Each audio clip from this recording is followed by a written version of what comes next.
Diberikan juga peringkat oleh Rasulullah, fatalibul ilmi, siapa mereka orang yang menuntut ilmu adalah masuk dalam golongan habibullah, kekasih-kekasih Allah. Wal mujahid, siapa yang mereka mujahid, pada mujahid berjuang fi sabilillah adalah waliyullah, kekasih-kekasih Allah, walinya Allah. Wal kasibu, orang yang mencari harta, mencari pekerjaan, mencari uang untuk memenuhi nafkahnya, minal halali, dari jalan yang halal. Karimun alallah, sangat mulia di sisi Allah subhanahu wa ta'ala. Siapa yang memuliakan tamunya, menghormati tamunya, maka sungguh-sungguh dia telah menghormati aku, memuliakan aku, kata Rasulullah. Wa man akramani faqad akramallahu ta'ala, siapa yang memuliakan aku, siapa memuliakan Rasulullah Muhammad sallallahu alaihi wasallam, maka pastilah dimuliakan oleh Allah subhanahu wa ta'ala. Sebaliknya, wa man abghadad dhaifa, siapa yang tidak suka, benci, tidak senang dengan tamu, faqad abghadani, sungguh berarti sama dengan tidak suka kepadaku, kata Rasulullah. Wa man abghadani, siapa yang tidak suka kepadaku, faqad abghadallahu ta'ala, sungguh Allah juga pasti marah sama orang itu. Inna dhaifa idza dakhala baital mu'min, ketika ada tamu masuk ke rumah seorang mukmin, dakhala ma'ahu. Ini sering banget kiai cerita ini. Sampai kenapa santri kalau kedatangan guru ngaji kiainya, masya Allah, disiapin tempatnya, rumahnya diberesin, ada yang nawarin makannya di sini, tidurnya di rumah saya, istirahatnya di rumah, kopi di sana bikin, di sini bikin. Kalau 15 kali sehari belum sanggup tuh makan minum, 15 piring sehari, jangan ngaku jadi kiai gitu. Sana mampir disiapin makan, nggak dimakan, pengen dihormatin kan gitu, yang punya rumah. Ila hadratin Nabi Muhammad sallallahu alaihi wasallam. Al-Fatihah. A'udzu billahi minasyaitonir rajim. Bismillahirrahmanirrahim. Faslun alladzi Qala Rasulullah sallallahu alaihi wasallam, Rasulullah bersabda di lain hadis dalam cerita masih bab sedekah, man akrama dhaifa faqad akramani, barang siapa man akrama sapane wong kang mulyaaken, kang memuliakan ad-dhaifa ing tamu, faqad akramani, siapa yang memuliakan tamunya, menghormati tamunya, maka sungguh-sungguh dia telah menghormati aku, memuliakan aku, kata Rasulullah. Apa balasannya? Waman akramani faqad akramallahu ta'ala, siapa yang memuliakan aku, siapa memuliakan Rasulullah Muhammad sallallahu alaihi wasallam, maka pastilah dimuliakan oleh Allah subhanahu wa ta'ala. Sebaliknya, waman abghadad dhaifa, siapa yang tidak suka, benci, tidak senang dengan tamu, faqad abghadani, sungguh berarti sama dengan tidak suka kepadaku, kata Rasulullah. Waman abghadani, siapa yang tidak suka kepadaku, faqad abghadallahu ta'ala, sungguh Allah juga pasti marah sama orang itu. Kenapa Rasulullah sebegitu memberikan peringatan, warning keras terhadap akhlak perilaku hal yang sebagian orang mungkin dianggap sedikit sepele, remeh, temeh. Apa sih? Cuma begitu aja. Misalnya kenapa sih walau lukmatan, walaupun sesuap, sampai tidak punya harta sama sekali, sedekah dianjurkan dengan tersenyum. Saking orang gak punya apa-apa, minimal mukanya yang baik, biar orang yang lihat tuh senang. Nah itu bagian dari sedekah. Kenapa itu jadi penting? Rasul melakukan hal yang di sebagian orang anggap remeh itu. Rasul melakukan sesuatu yang kita anggap sedikit, kecil, sederhana, tetapi Rasul tahu di mata Allah itu besar. Walau lukmatan, walaupun sesuap. Tadi infak sedekah kepada orang yang sedang belajar ilmu. Ayah punya anak dipondokin, di ngajiin, ke ustadz disekolahin, berapa sih pensil harganya, buku gambar, tas, sepatu gitu, tetapi di mata Allah besar karena Rasul melakukan itu. Walau rakaat ini, sholat malamlah walaupun 2 rakaat, emang begitu penting karena Rasul melakukan itu. Apa yang dilakukan Rasul kemudian kita jadikan sebagai fondasi dasar hukum dalam Islam setelah Al-Quran. Nah maka kemudian Rasulullah mengatakan dalam hadis berikutnya, wa qala Nabiyyu sallallahu alaihi wasallam, inna dhaifa, sesungguhnya tamu, idza dakhala, tentang tamu nih bagaimana hukumnya, termasuk dalam fikih juga ada. Saya sempat singgung kewajibannya 3 hari tamu adalah kewajiban pribumi untuk melayani dan menghormatinya. Kalau sudah lebih dari 3 hari suruh masak mie sendiri, ngopi bikin masak air sendiri, gitu maksudnya. Kalau mau tidur ya bersihin sendiri gitu. Asal jangan diusir. Kelewatan. Ya yang namunya juga harus Ngerti, masa udah 3 hari masih lewat juga. Wa qala Nabi sallallahu alaihi wasallam ketika tamu masuk ke dalam rumah, inna dhaifa idza dakhala baital mu'min, ketika ada tamu masuk ke rumah seorang mukmin, dakhala ma'ahu. Ini sering banget Kiai cerita ini di pondok tuh, kalau ada tamu tuh ini cerita ini sering banget saya dengar.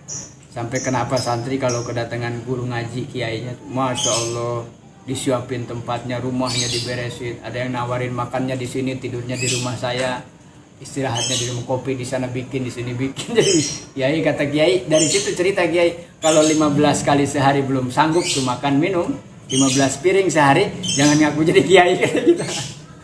Ada Kiai gitu, tawarin terus, sana mampir disiapin makan, nggak dimakan, pengen dihormatin kan gitu yang punya rumah.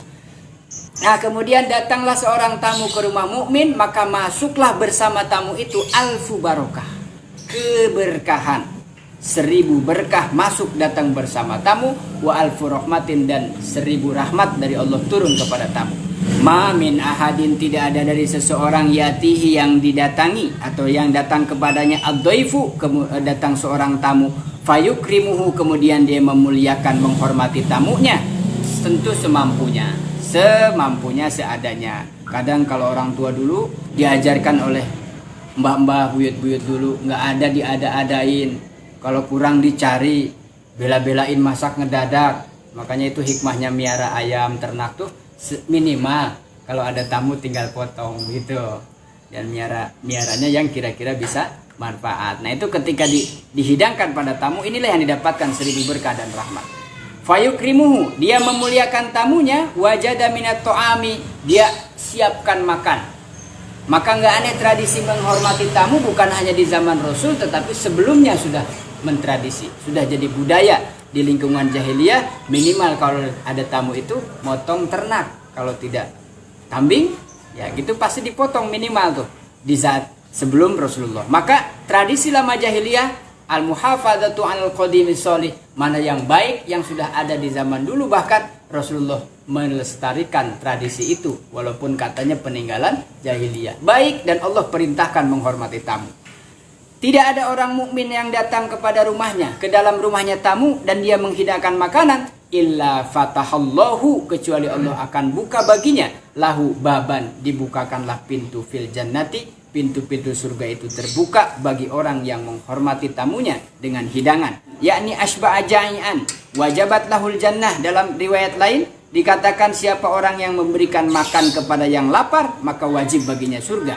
Waman mana'at ta'am, sebaliknya orang yang mencegah, menolak memberi makan kepada orang yang lapar, mana Allahu fadluhu anhu yaumal qiyamah wa adzabahu finnar, naudzubillah. Siapa orang yang menolak, tidak mau memberi makan kepada orang yang lapar, yang membutuhkan, maka Allah juga akan menolak daripada kemuliaan, keagungan, rahmat, fadilah pada hari kiamat, dan justru Allah mengadab di dalam neraka. Waman at'ama ja'ian, siapa yang memberikan makan kepada orang lapar liwajhillahi ta'ala, karena berharap ridha Allah ta'ala, wajabat lahul jannah, wajib baginya surga. Qala Nabi alaihi salatu wassalamu, afdalul a'mali ala dhuhril ardi salasatun. Rasulullah bersabda, sebaik-baik amal atau amal yang paling utama di atas permukaan bumi ini adalah 3. Talbul ilmi, yang pertama adalah mencari, menuntut ilmu agama. Yang kedua adalah wal jihadu, bersungguh-sungguh dalam berjihad fisabilillah, dalam taat, dalam takwa, dalam berdakwah. Wal kasbu, dan berusaha, bekerja minal halali, dari yang halal. 3 ini dicatat sebagai amalan paling utama di atas permukaan bumi ini. Yang mencari ilmu, yang berjihad fisabilillah, bahkan kita semua yang bekerja, karyawan, orang yang mencari nafkah dengan cara jalan yang halal untuk dinafkahkan kepada anak, istri, dan keluarganya, termasuk di dalam hadis ini adalah amal yang utama di atas permukaan bumi.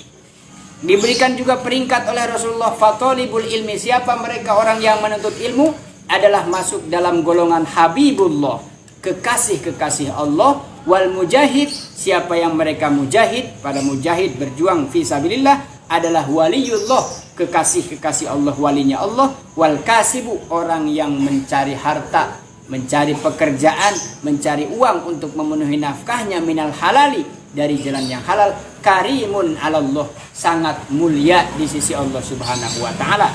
Daqaiqul akhbar, dalam kitab Daqaiqul akhbar, wa qala Nabi sallallahu alaihi wasallam ittaqun nar, Rasulullah bersabda, ittaqu wa dia sirakabeh annaro ing api neraka. Takutlah engkau kepada api neraka. Ai ij'alu bainakum wa bainaha wiqayatun.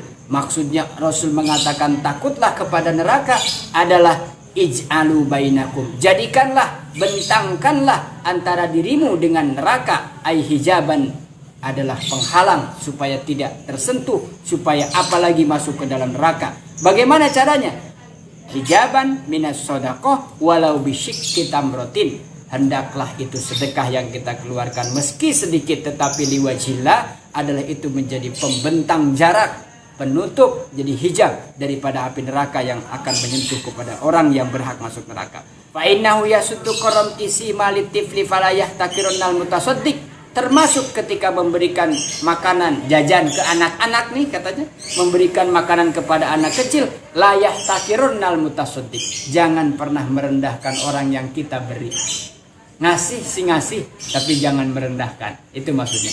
Bukan berarti orang yang meminta, kadang-kadang memang Allah suka tunjukkan tuh kekuasaannya atau menguji tentang kesabaran, keikhlasan orang. Dia minta sesuatu ke kita nggak tahu siapa dia, menghilang begitu saja, tiba-tiba kita mendapatkan berkah, rezeki yang tidak diduga. Kadang kita setelah itu baru oh mungkin itu harus yakin. Jangan-jangan kemarin saya karena ini nih wasilahnya. Maka yang kalau begitu-begitu banyak hikmah berkahnya, jadikan itu rutinitas saja sudah. Tinggal semampu kita apa nih? Rasul mencontohkan walau bisyikki tamrotin, saking orang penting bersedekah, seandainya dia nggak punya sama sekali, cuman punya sedikit, Rasul sudah batas minimal. Yaitu tadi, dasar sampai saking nggak punyanya, senyum saja sudah bagian daripada sedekah. Ittafaqal Bukhari wa Muslim ala riwayati an Adi bin Hatim. Ini disepakati dalam hadisnya Imam Bukhari dan Imam Muslim. Kada fil Jami'us Shaghir, cerita ini hadis yang tadi saya sampaikan ada dalam kitab Jami'us Shaghir.